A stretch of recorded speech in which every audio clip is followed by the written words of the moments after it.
ጤና ይስጥልኝ እንዴት አምሽታችኋል ተመልካቾች ከኢቲቪ 57 የሰዓቱን የስፖርት ዘገባዎች ወደ እናንተ እናደርሳለን። ሲንቄ ባንክ የዘገባችን የክብር አጋር ስለሆነም ከልብ ነው የምናመሰግነው። በ27ኛው ሳምንት የኢትዮጵያ ፕሪሚየር ሊግ ዛሬ በተደረጉ ጨዋታዎች ወላይታ ዲቻ ከሶል ሽረ አንዳቻ ተለያይቷል። 9 ሰዓት ላይ በሐዋሳ ዩኒቨርሲቲ ስታዲየም የተደረገው የሁለቱ ቡድኖች ጨዋታ 1-1 ሲጠናቀቅ ብርሃኑ አዳሙ ለሶል ሽረ፣ ጸጋይ ብርሃኑ ደግሞ ለወላይታ ዲቻ ግቦቹን ያስቆጠሩ ተጫዋቾች ናቸው። ውጤቱን ተከትሎ ወላይታ ዲቻ ነጥቡን 38 በማድረስ ደረጃውን ከ7ኛ ወደ 5ኛ ከፍ አድርጓል። ሶል ሽረ በ19 ነጥቦች ወራጅ ቀጠና 17ኛ ደረጃ ላይ ይገኛል።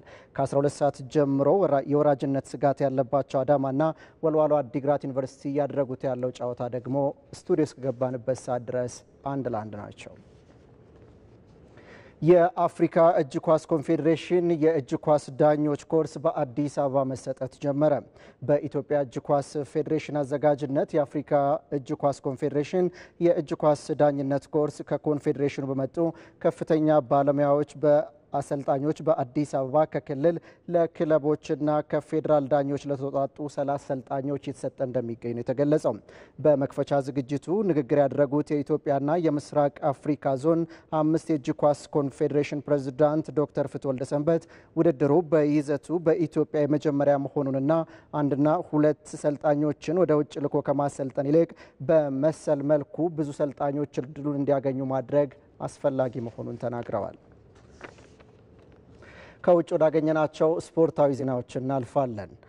ለባርሴሎና ትልቅ አክብሮት ቢኖረንም አንፈራቸውም ሲሉ የኢንተር ሚላኑ አሰልጣኝ ሲሞኔ ኢንዛጊ ተናገሩ። በአውሮፓ ቻምፒየንስ ሊግ ግማሽ ፍጻሜ የመጀመሪያ ዙር ጨዋታ ባርሴሎና በሜዳው ኢንተር ሚላንን ምሽት 4 ሰዓት ላይ ያስተናግዳል። ነጻነት ጫን ያለው ተጨማሪ ዘገባ አለው። አሁን ላይ በአውሮፓም ሆነ በዓለም ላይ የትኛውም ክለብ አስፈሪ ቡድን ሆኖ መቅረብ የቻለው የካታላኑ ክለብ ባርሴሎና በሌላ መልክና ቁመና በጀርመናዊው አሰልጣኝ ሃንሲ ፍሊክ ተቀርጾ በአመቱ ለአራትዮሽ ዋንጫ እየገሰገሰ ይገኛል። እስካሁን 2 ዋንጫዎችን ገቢ ማድረግ የቻለው ይህ ቡድን ሁሉም ቀርቶበት ማሳካት የሚሻውን ታላቁ ዋንጫ ለማግኘት ዛሬ ምሽት ከባዱን ተራራ ለመውጣት ኢንተር ሚላንን ይገጥማል። በአውሮፓ ሻምፒዮንስ ሊግ ግማሽ ፍጻሜ ጨዋታ የስፔኑ ክለብ የጣሊያኑን ኢንተር ሚላንን ምሽት 4 ሰዓት ሲጋብዝ ቀድሞ በሜዳው ጨዋታውን ለመግደል በማሰብ ነው። በሁለት የዋንጫ ፍጻሜ ጨዋታ ኃያሉን ሪያል ማድሪድን ረምርሞ በአስደናቂ አቋም ድል መንሳት የቻለው ባርሴሎና በአጨዋወት መንገዱ ፈታኝና አስጊ በመሆን በፍጹም የራስ መተማመን ተጋጣሚዎቹን በመርታት የመድረኩን ዋንጫ ከ10 ዓመታት በኋላ ለማሳካት ምርጥ ጊዜ ላይ ይገኛል። ይህንን ዋንጫ ካሳካ 15 ዓመታትን ያስቆጠረው ኢንተር ሚላን ከ2 ዓመት በፊት ለፍጻሜ ደርሶ ከተነጠቀ በኋላ ዳግም በመድረኩ ነክሶ ለመታየት ያለውን እድል ላለማባከን ይጫወታል። የሲሞኔ ኢንዛጊ ቡድን ከሚታወቅበት ከጠንካራ የመከላከል ቅርጹ በተጨማሪ በላውታሮ ማርቲኔዝና ማርከስ ቱራም የሚመራው የፊት መስመሩ በአዳኝነቱ አስጊ ሆኖ ነበር። በባለፉት 4 ጨዋታዎች ማሸነፍ ያልቻለው ኢንተር በተከታታይ 3 መርሃ ግብሮች ተሸንፎ ለጨዋታው ይቀርባል። ይሁንና ቡድኑ በዚህ ታላቅ መድረክ ከማንቸስተር ሲቲ አቻ ወጥቶ አርሰናልንና ባየር ሙኒክን መርታት መቻሉ ለዛሬው ተጠባቂ ጨዋታ አብቅቶታል። የሃንሲ ፍሊክ አዲሱ ቡድን በመድረኩ ባደረጋቸው 12 ጨዋታዎች 37 ግቦችን በማዝነብ በከፍተኛ ብቃት ላይ ሆነው ኢንተርን ይገጥማል። ኢንተር ከባድ በመሆኑ ጨዋታው ከባድ እንደሚሆን ጀርመናዊው አሰልጣኝ ተናግረዋል። ኢንተር በጣም አስቸጋሪ ተጋጣሚ ነው። የመከላከል ብቃቱ ከአውሮፓ ምርጡ ነው። ኳስ መስርቶ ለመጫወትም ልምድ ያላቸው አማካዮች አሏቸው። በተጨማሪም 2 አጥቂዎች ጠንካራ ናቸው። ስለዚህ አስቸጋሪ ጨዋታ እንደመሆኑ ለዚህ መዘጋጀት አለብን። ማድሪድን ማሸነፋቸው ለጨዋታው እገዛ እንዳለውም ሃንሲ ፍሊክ ገልጸዋል።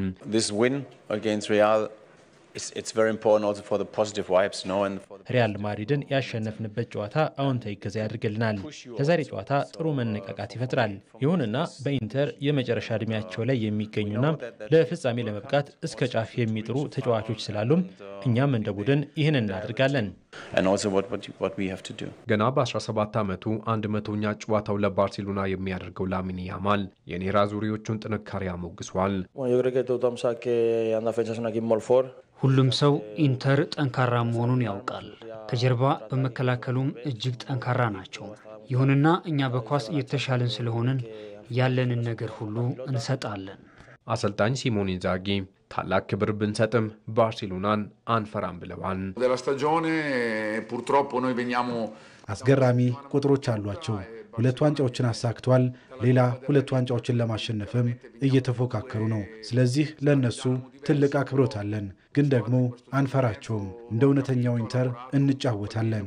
በጨዋታው ጥሩ ነገር ማሳየት እንችላለን። የዓለማችን ምርጡን ቡድን ስለምንገጥም በአቋማችን ላይ መገኘት አለብን። የቡድኑ አምበል ላውታሮ ማርቲኔዝ ከከባድ ብስጭት በኋላ ለጨዋታው ተዘጋጅተናል ብለዋል።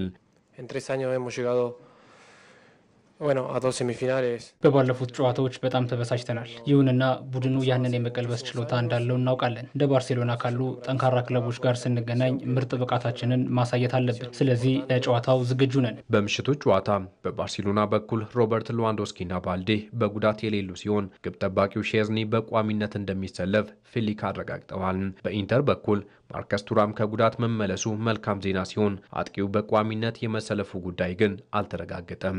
ቤንጃሚን ፓቫርድ በጉዳት ክለቡን አያገለግልም። ዛሬ ምሽት ባርሴሎናና ኢንተር ሚላን የሚያደርጉት ጨዋታ 2 የተለያየ እግር ኳስ ሀሳብ ያላቸው ቡድኖችን የሚያገናኝ ነው። በጥብቅ የመከላከል አደረጃጀት የተሰራው ኢንተር ሚላን በመድረኩ 37 ግቦችን ያስቆጠረውን የባርሴሎናን የፊት መስመር የሚያቆምበት መንገድም እንዲሁ እየተጠበቀ ነው የሚገኘው። አንተነህ ሲሳይ ተጨማሪ ዘገባ አዘጋጅተዋል። እነዚህ 2 ክለቦች የየሀገራቱ የእግር ኳስ ባህል ወይንም ደግሞ መለያ ምልክት ሆነው ዘመናትን አሳልፈዋል። ሀገራቱ በዓለም ዋንጫ የሚሆን በአውሮፓ ዋንጫ ስኬታማ በሆኑባቸው አጋጣሚዎች ብዙ ተጫዋቾቻቸውን ያስመረጡት ከነዚህ ክለቦች መሆኑ ብቻ ሳይሆን የሚከተሉት የጨዋታ መንገድም ቢሆን ክለቦቹ ከሚሰሩበት ብዙም የተራራቀ አይደለም። በአውሮፓ ሻምፒዮንስ ሊግ ግማሽ ፍጻሜ የመጀመሪያ ጨዋታም የተለያየ ፍልስፍና ያላቸውን 2 ቡድኖች አገናኝተዋል። ጥብቅ መከላከል መለያ የሆነውን ኢንተር ሚላንንና ማጥቃት የስኬቱ ሁሉ ዋና መንገድ የሆነውን ባርሴሎና። በእርግጥ በዘመናዊ እግር ኳስ ቡድኖች ከሚታወቁበት የጨዋታ መንገድ ሙሉ ለሙሉ እንኳን ባይሆን በመጠኑም ቢሆን በማፈንገጥ እንደ ተጋጣሚያቸው ሆኖ በመቅረብ ተለዋዋጭነትን በመተግበር ውጤት ይዘው የወጡባቸው ጨዋታዎች ቀላል የሚባሉ አይደሉም። የቀደመው የኢንተር ሚላን የጨዋታ መንገድ በብዛት ጥብቅ መከላከል ላይ ያተኮረ ቢሆንም በቅርብ ዓመታት የተመለከትነው ግን በማጥቃቱም ስል የሆነ ፈጣን የመልሶ ማጥቃትና ሽግግርን የሚተገብር መሆኑም ለተጋጣሚዎች ሁሉ ተገማች እንዳይሆን ጭምር አድርጎታል። ከጣሊያናዊ አሰልጣኝ ሲሞኔ ኢንዛጊ መምጣት በኋላ በሁሉም መንገድ የተሟላ የሆነው ኢንተር ሚላን በተለይ የመከላከል ጥንካሬው ፍጹም ወደ ትክክለኛነት የተቃረበ እስኪመስል ለበርካታ አጥቂዎች ፈተና መሆኑንም አሳይቷል። 3-4-3 የጨዋታ መንገድን መለያቸው ያደረጉት ሲሞኔ ኢንዛጊ ከኳስ ጋርና ያለ ኳስ የሚያደርጉት እንቅስቃሴ የተቃራኒ ቡድንን ክፍተት በመጠቀም ብዙ ርቀት አስጉዟቸዋል። ኢንተር ሚላንና ባርሴሎና ከሚከተሉት የጨዋታ መንገድ አንጻር ዛሬ ምሽት የሚደረገው የመጀመሪያ ጨዋታ የሁለት ዓለም ሰዎች ለአሸናፊነት ብቻ ሳይሆን የሚጠቀሙት የጨዋታ መንገድ ትክክለኛ መሆኑን በሀሳብ ጭምር ለማሸነፍ የሚደረግ ትግልም ይሆናል። የስፔን ብሔራዊ ቡድን ግልባጭ እንደሆነ የሚነገርለት ባርሴሎና የሚታወቅበትን ማራኪ እግር ኳስ ከተለዋዋጭነት ጋር ደምሮ የዚህ ዓመት የአውሮፓ ሻምፒዮንስ ሊግ ብቻ ሳይሆን በሀገር ውስጥ ውድድሮች ጭምር የተለየ እንዲሆን አስችሎታል። የቀድሞው የባየር ሙኒክ አሰልጣኝ ሃንስ ፍሊክ በመጡበት ዓመት የሰሩት ቡድን ኳስን ተቆጣጥሮ በመጫወትም እድሎችን በመፍጠርም ሆነ የተፈጠሩትን በመጠቀም አሁን አውሮፓ ላይ ከሚገኙ ታላላቅ ቡድኖች ቀዳሚው አድርገዋል። በወጣቶች የተገነባው የካታላኑ ክለብ በመከላከሉ መጠነኛ ችግሮች ቢኖሩ በትም የፊት መስመሩ ግን በእጅጉ የተሳለ ሆኖ ቀርቧል። የ60 ዓመቱ አሰልጣኝ ሃንሲ ፍሊክ በ4-3-3 ወይም ደግሞ በ4-2-3-1 የጨዋታ መንገዳቸው ከመስመር ላይ በሚነሱ ኳሶች በጥብቅ የሚከላከሉ ቡድኖችን ጭምር አንበርክከዋል። ባርሴሎና በዚህ ዓመት በስፔን ኮፓ ዴል ሬይ ረጃጅም ኳሶችን ከሚጠቀመውና አሰልቺ በሆነ መንገድ የሚከላከለው አትሌቲኮ ማድሪድ ላይ 4 ግቦችን ማስቆጠሩ ኢንተር ሚላን ከካታላኑ ክለብ የሚገጥመው ፈተና ቀላል ሊሆን እንደማይችል ሌላ ማሳያ ነው። የሁለቱም ቡድኖች የዚህ ዓመት የአውሮፓ ሻምፒዮንስ ሊግ ጉዞን ብንመለከት እንኳን ባርሴሎናና ኢንተር ሚላን በተለያየ መንገድ የቆሙ ስለመሆናቸው ቁጥሮች ጭምር ምስክርነት ይሰጣሉ።